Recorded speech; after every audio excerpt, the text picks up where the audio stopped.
Hey guys, what's going on? I want to talk to you.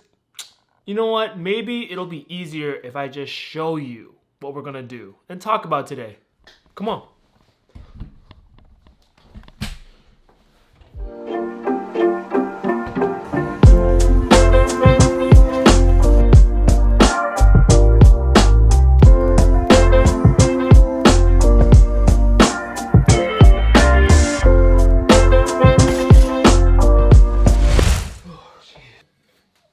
Ooh, my succulent is dying. All right, man.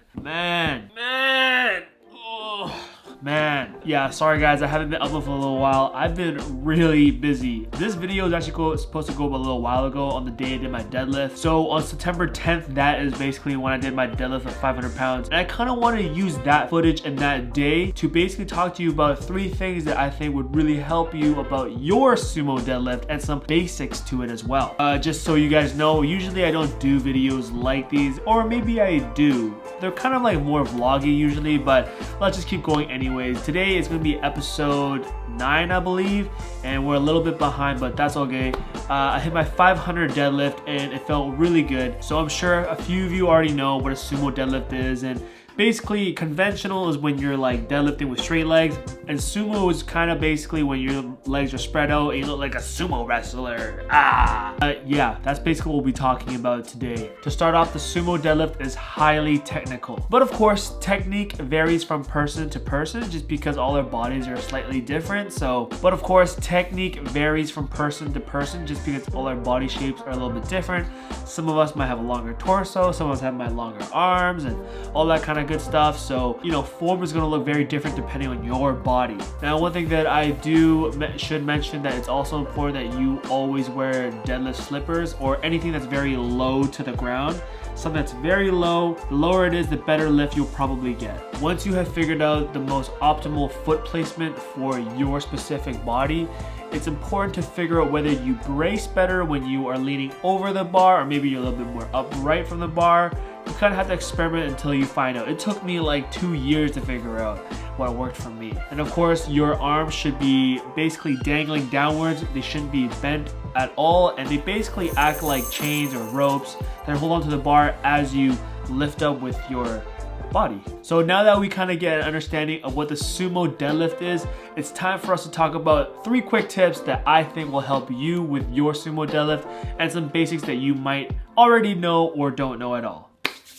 Step number 1. So the first step is to get your hips as close to the bar as possible. You will want to externally rotate them, and then you basically want to get them at like the optimal perfect spot where you will be pulling the deadlift and your hips don't rise. The hips should be staying the exact same position throughout the entire pull. That is tip basic number 1. Number 2. This is 4. I meant 2.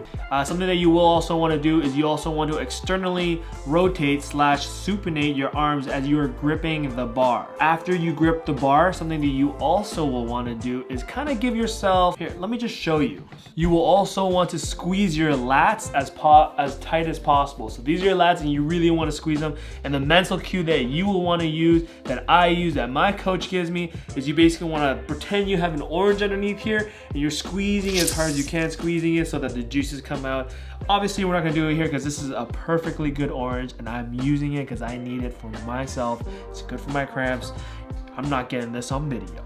Okay, now this is your very last tip. This is your 3rd tip, and let's get a little bit closer here. Let's get a little closer, and it's almost like I'm telling you a secret, like a little secret that only you and I know, and probably every other powerlifter. But let's talk about this little secret. So this is something that it took me a while to understand how to do, and even till this day I still work on it now, and it's to pull the slack out the bar. So when you are actually pulling the bar, you're gonna notice that the weight will stay on the ground but the bar will continue moving. As you pull that out, and once that's all out, then you want to push the ground away from your feet as hard as possible. That is the mental cue that I give myself, is that I'm pushing the earth away from the weight / my feet. And as I do that, I am still staying very tight. I am bracing that hard as I can, and the weight is moving up. Of course, as you are doing this, really make sure that you're not using your arms at all. And I've feel like I've seen it a couple times where people do use their arms. You want to keep them dangling downwards as much as possible, and you're not pulling with your arms. I mean, essentially they are basically hooks as you are pushing the ground away with your feet and the bars coming up your body. And keep it as close to your body as close as possible, of course. And yeah, that is it for this quick little tutorial about the sumo deadlift. If you guys really liked it, make sure you leave a comment, subscribe. Yeah, usually I don't do these kind of videos. I always document my lifts. Yeah, I hope you guys enjoy this video. I'll catch you guys next time. I will definitely be making a follow-up video towards this, maybe called Sumo Deadlifts 2 or something like that. So make sure you stay tuned for that. Otherwise, I will catch you guys next time. I already have the next video coming up and the footage and everything. So yeah, and then make sure you follow me if you want to see my lifts and how I, climb back up to hopefully a national level once I get there. And yeah, I'll take you guys along the journey with me. Catch you guys next time. Peace.